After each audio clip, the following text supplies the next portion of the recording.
গছৰ পাতত কেনেকৈনো আহাৰ প্ৰস্তুত কৰে তোমালোকক মই ইতিমধ্যে বুজাই দিলোঁ, কোৱা হৈ গ'ল। আৰু এবাৰ চাবা হা।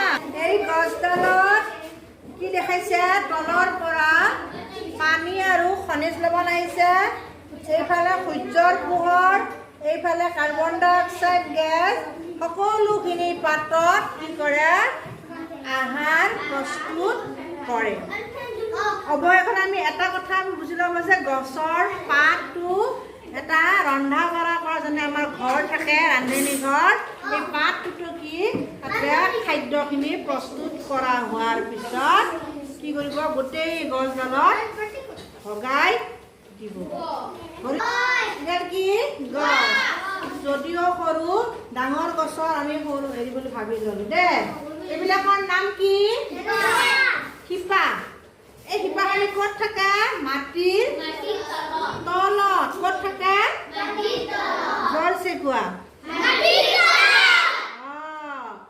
ইয়াৰ শিপাৰ বহুত ভাগ আছে দেই। এই সৰু সৰু শিপা আছে, চুলি শিপা, আৰু এইবিলাকৰ ধৰি লওক ডাঙৰ ডাঙৰ শিপাটো কি বুলি কয়? ঘাই শিপা, হয়নে নহয়?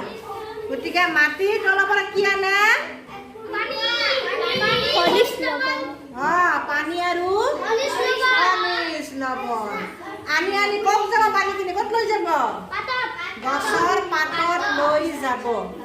এই পাতত কি কৰিব? আৰু সূৰ্যৰ পোহৰ ইয়াতে লাগিব, খনিজ লৱণ পানী এটা লাগিব, আৰু কি লাগিব? কাৰ্বন